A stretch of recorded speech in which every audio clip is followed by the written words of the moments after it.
everyone, welcome back to my channel, and a happy new year to you. And I thought to kick off the new year that I would just give a little bit of an update of my life and the things going on, just not only for myself for records, but also for you guys who might be interested in to see what's going on in my life. So I guess the first place to start, of course, is the pandemic. You know, it's still here, it's still looming, it's, consumed everything again. With the new Omicron variant here in Ontario, Canada, we're back under not necessarily lockdowns, but very severe restrictions. The schools are still closed. I'm teaching online up until at least February for the university. There's been a lot of issues, even just with university stuff. Getting students in from other countries, because we have a large population of students who are not from Ontario or Canada in general, and have gone off home for 3 weeks for the 3-week winter break, and are now having difficulties coming back into the country, or if they do, they have to quarantine, and there's a whole bunch of procedures, and they can't attend lectures, or in my case, running a laboratory course, they can't come to the lab. So it was a tough call by the university, of course, to put everything online, but that also means a lot more innovative thinking for putting a lab course online, a lot more accessibility type issues that I'm dealing with right now to teach the first 3 labs online. So hopefully it'll change down the road. Hopefully it's not all online. But there's a lot of people like that that are having issues with offices closing, restaurants, bars, gyms. A lot of people are on being laid off. A lot of people at the university have been put on layoff. So it's definitely been a very difficult time again for a lot of us at the start of another year. So that's one thing. Of course, my cats are doing well. As you can see, they're everywhere in the videos, especially this one here. This is a nice kitty. Dawkins is her name. But anyways, it's been a very interesting start to the year in terms of academia, but also in terms of where we are in the pandemic. Another very different thing for this year has been the possibility of me maybe leaving academia. This is something that I'm starting to struggle with. I might make a separate video on it, but academia, especially within the pandemic, has been very, very challenging to navigate. There's a lot of issues with academia in general that I might get into at some point that make it challenging and just ordinarily. But when you add the pandemic on top of it, it's become even more difficult, and even more, in some cases, people being very angry and mean for no reason, and putting a lot of extra pressure on getting grants and funding due to government cutbacks on spending on, for example, post-secondary education. So they have to get the money somewhere. So there's been a lot of layoffs and things, and we might get to that some other time. But certainly my job has been off and on for quite a while now, for about a couple of years, because of the pandemic. And so that's been pretty scary. And it's hard to raise a family of 4 on something where you're never sure when you're going to get your next paycheck and from whom. So anyways, that's another thing that I've been thinking about. Maybe this year I might be leaving academia to try to find something a little more stable, and possibly going to teachers college, because here in Ontario, Canada, you just can't you have to go to college and be registered and have a bachelor's of education to do that kind of route. And I don't have a bachelor's of education. I have a PhD in biology, not education. So, or we'll have a PhD in biology by the summer. And that's the other thing that's been happening is, so besides me teaching, so I've been someone who has been allowed to teach because I have a master's degree and a bachelor's degree, and I can teach these courses with students and pass on my knowledge and skill, but I'm also doing a PhD at the same time. And I've been wrapping up that PhD for a while now. Of course, when the pandemic occurred, it was, complete chaos, right? The whole, back in 2020 when this happened, the whole university structure collapsed. They had mass closures. Your research, you weren't allowed to go in to water plants or take care of cells, and it was like a whole bunch of crazy things that were going on, and people lost their work. Countless people did. I was lucky that I didn't lose any of my work because I was wrapping up my work, but that meant that I didn't have access to libraries, I didn't have access to certain programs that were in the office computers, I didn't have access to any samples that I needed or software that I didn't have.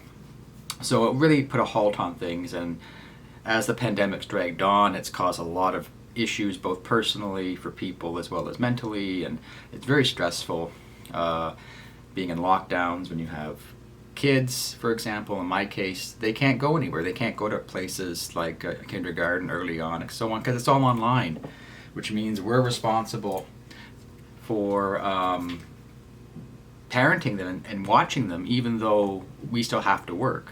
So I've been trying to do that as well, and that's been challenging, trying to balance your work, your parenting, and being with your kids, and then taking care of yourself has been absolutely crazy this last couple of years, and it's certainly starting to get to me a little bit with that kind of stress. So because of all of those things, my PhD has been pushed back, and hopefully will be finished by this summer, and I'll be defending, and it's been a long time coming. So I'm hoping that that's the case, and we stick onto that plan. In terms of video games, in the world of video games, I have been very fortunate, as I think I might have mentioned somewhere in my previous videos, that it's been very difficult to find any of the next-gen systems, so the PlayStation 5 or the Xbox Series X and S, and even now with the Nintendo Switch and OLED, it's just been very, very difficult to get these things nowadays because of chip shortages and the pandemic. And so I was very lucky in August to, I finally broke down last August, so August 2021, to go buy a Xbox Series S because I couldn't find anything else. There was no PlayStation in stock. There was no Xbox Series X's in stock. I already had a Switch, but I really wanted to kind of get into this, and I was worried, and you hear rumors and various news outlets about how the chip shortage was just going to continue right up until 2022, and I'm like, oh my goodness, it's going to be 2-3 years into the life cycle of these consoles, and I don't know, right? Like, we don't really know what Microsoft and Sony are going to do for the next iteration, or when they're going to release that. But generally speaking, normally that's almost halfway through their life cycle at that point, and the hardware starts getting older and things as technology advances. So you start to get worried, and you don't want to miss a whole generation, or put in money, and then find out next year they're putting another new system out. That always sucks. So I broke and said, I'm going to get this cheaper Xbox Series S, and it has been wonderful. I really, really like the Xbox Series S. I've never had an Xbox. It was my first Xbox, and I like it. I like it a lot. I think it's perfect for somebody who has never been in the Xbox ecosystem, who wanted to get in. I think it's great, and I absolutely love it. Game Pass has been wonderful. I'm going to make a video that will be released pretty soon about my top 5 Xbox Series X games that I think you should play. They're really, really, it's been an awesome time. I've really enjoyed it for that, and playing some classics that I just never got around to, like Halo. It's been wonderful to play games like that and experience them. I've really enjoyed it. And Forza, oh my goodness, another great game. But anyways, very, very fun. But I was super, super lucky in December 2021. I got an alert saying that EB Games, well, I guess it's now called GameStop, completely across North America and Europe, and in Australia now it's just called GameStop, I believe. They've changed it from EB Games to just GameStop to make it align with the American buyers and the American brand. And anyway, so GameStop had sent out an email, and I've been subscribe to notifications, and I was told that they were releasing the a PlayStation 5 bundle, where you get the PlayStation 5, an extra controller, you get to pick a game from a list. So there was like 4 different games you could pick, plus you get a charging dock for your controllers, and I thought, hey, that's not too bad at all. And so it's way better than getting it from scalpers, of course, who would charge you an arm and a leg for it. But anyway, so I was super lucky. I was in a waiting line for about maybe 30 minutes, and then my time came up, and then I was able to get one. That was I was so excited. I was dancing around, you know. I was cheering. It was, because it's been a search for over a year almost, right? To get, well, it would be over a year at that point, looking to get one, because it was damn well near impossible. And I was so happy to get one. And it came in right a couple days before Christmas. And so I just wrapped it up, my wife did, and put it under the Christmas tree, and that's what I opened up. It was so happy. I was so happy to get that. And the game that I got with it was Ratchet and Clank Rift Apart. So, wonderful game. I heard it was like absolutely spectacular. I can't wait to get to it at some point this year. And I just recently picked up Miles Morales for it. And that's another one I'm looking forward to playing on it. So yeah, it's been pretty fun in that sense. In terms of my family life, it's been crazy. My 2 girls, of course, as you guys know, they run around and like to mess around with my games and piles that I leave around here. It's not just, of course, YouTube videos that they seem to try to interfere with. They also come and take my papers for grading or research notes or things. They think it's, funny. And because I'm in an apartment setting, there's not a lot of space here, so they have nowhere to go, and they can't go out, and they're not allowed to go to, the daycares and things. So they mess around here with Dad. But anyways, so they're doing pretty well. My oldest daughter has a sensory processing disorder, was diagnosed recently which just means that as you get older and as you grow up, your brain starts to be able to sort of filter out the noise.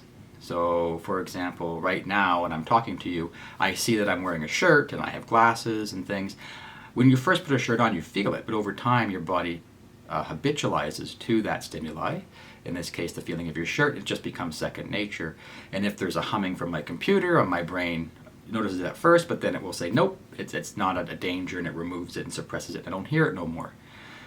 Children, that's a skill that they start to acquire from infancy up into 7 or 8. They are learning to find ways in their brains growing, developing, to filter out these sort of background distractions that aren't putting their survival into any kind of threat.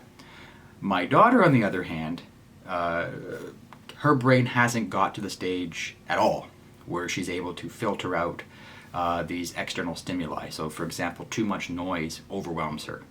And it could just be the TV's on and I'm talking, right? That's just too much. Light, so brightness. There are so many times where she says, turn off the sun. And we have beautiful windows, beautiful bay windows in this apartment. But the sun comes in the morning and it's so bright that she can't handle it. And so we try to close the curtains. I have a light on here and a light here for me to work with. But if she was in the room here and the dining room table's over here, she was eating here, these couldn't be on. It's too bright in here because the window's open, and plus too much light. You'd have to close it down, a lot of these lights, and make it as minimal as possible. So her brain has a hard time with all that extra stimuli. So she gets overwhelmed very easily. And so that's been something of a challenge to learn and how to deal with, both as a parent, and also as an educator, because we're still trying to teach her and help her through these various tasks and learning for pre-kindergarten and things to get her ready for school, which we hope is going to happen in September in person, but who knows. I'm hoping it is. But, it's been very challenging. And of course, my wife hasn't been doing well. The pandemic really has gone on a lot, way too long. And it's, she was pregnant in the middle of the first couple waves of the pandemic, and it was really, really isolating and tough. When my wife gave birth to our second daughter, Ellie, it was like we were isolated, we were alone. You had it figured out yourself. That was just the way it was. And that was tough. And then right after that, we had that really bad third wave that ripped right through Ontario, and it was awful. And then I was out of work for a bit. That made it very stressful. And then the fourth wave, we didn't do too bad. It was pretty good, actually. And then now we're in the fifth wave with Omicron, which is absolutely ridiculous. It's ripped through with huge numbers of people infected, and daily case counts, and hospitals are getting overwhelmed now. It's crazy. And so it's that stress and feeling that we're not moving on, and things, and the uncertainty that comes with all of this has been really hard on her and taking a toll. And so she's been struggling quite a bit with that mentally, and there's been a lot of medications and therapists, and so that's been only expensive, but these drugs and therapies at times make her really sleepy, and because she's anxious and depressed, it doesn't help much.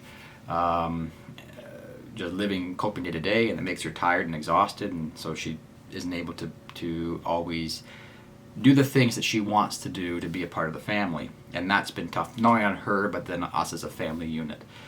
So it's been very tough couple years here. So in terms of the state of the channel, I think the channel's doing pretty well. We've had some decent, a couple of subscribers have joined, which is great, and engagements increased, and watch times increased, and that's all wonderful, and it's all owed to you guys. You guys have done all that, and I literally started this whole channel years and years ago talking about video games and science and just sort of my life and the garden, and I did it mainly for myself slash, to maybe help somebody else. If it was one person that I helped, then I had done a great service. And I believe that philosophy even as a teacher and teaching at university. If I can help one student achieve their dreams, and I've done it. I've done my biggest impact ever, helping somebody else achieve their goal. And so that's why I do these things. And I would never have guessed that people from all over the world would even be interested in what I have to say about anything, for that matter, or what I think about things. So I think it's been a shock to me, and it's been humbling to me, and it's something I love doing. I love sharing my opinion. And so in terms of content moving forward, this year will be, some point during this year, we'll have my 100th upload, and that would be nice, and I'll probably do a nice whole review of my thoughts and how I've changed.